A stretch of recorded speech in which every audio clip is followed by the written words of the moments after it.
The next point I'd like to make is about follow through. So when it comes to gaining our trust, our follow through really is the key to successfully using positive reinforcement. If you've told the student that they can earn a reinforcer for following a direction, then follow through and give it to them when they've done what you've asked them to do immediately. Be an honest broker. Don't make the mistake of waiting for 5 minutes or 10 minutes or longer. The gold standard for delivering reinforcers is 1 to 3 seconds. And we'll talk about that a little bit more, but it's so important to be consistent and follow through. On the flip side of that, if the student doesn't follow the direction, it's equally as important to follow through by not giving them the reinforcer. It can be very tough, but it's important that you're consistent. All of your classroom staff are consistent with your expectations and with your reinforcement system. The next thing you want to do is to make the challenging behavior ineffective. If the child's used to getting an iPad when they cry, then they're going to keep trying that behavior to get the iPad. Make the crying behavior ineffective. They no longer get the iPad for crying. However, now they'll get the iPad when they sit in the chair or whatever the behavior you're working towards is.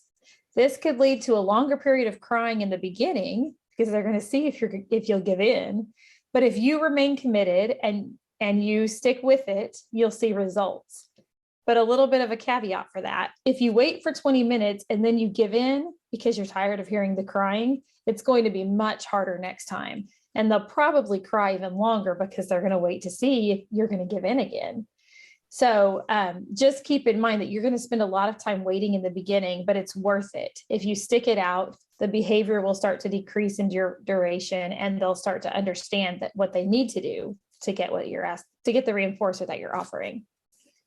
It's also really important to prioritize and pick your battles. We can't choose everything, even though we would like to, right?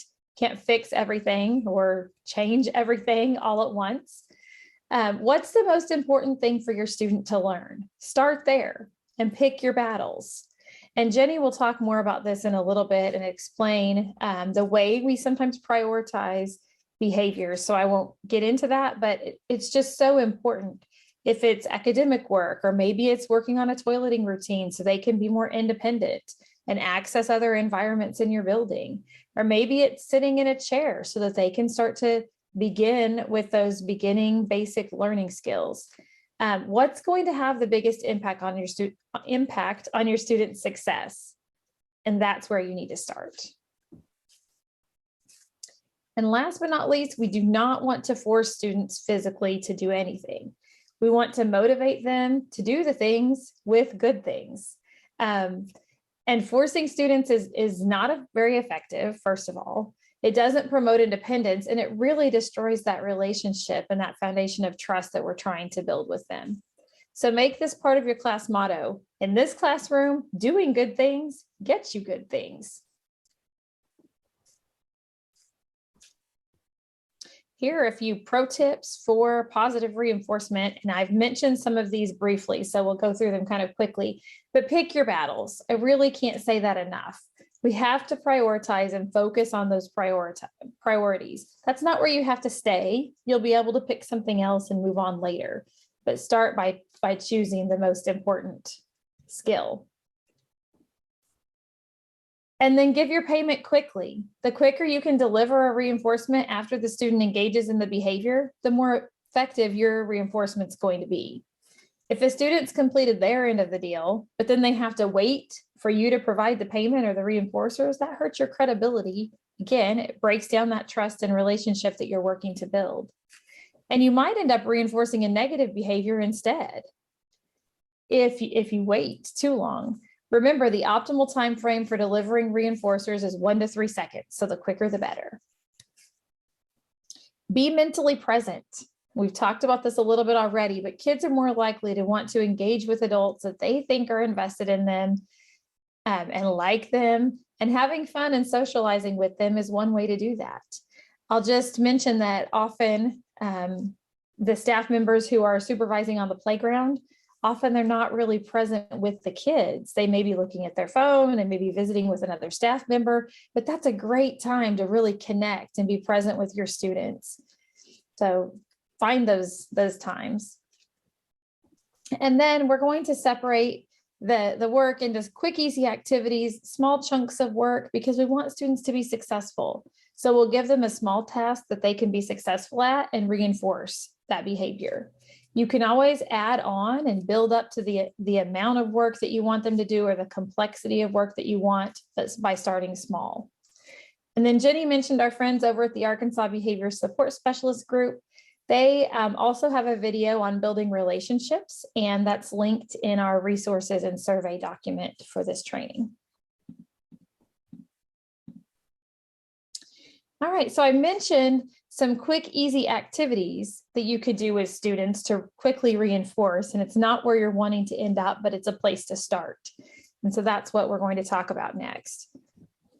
If you think about a challenging student that you want to teach positive reinforcement to, so you want to start this, you want them to understand what the positive reinforcement means, that when they do good things, they get good things.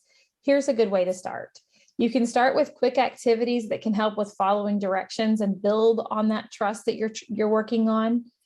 The students doing the activity, they're getting a reinforcer quickly. They're not getting it for free. It's not bribery. They're still having to do something to get the reinforcer.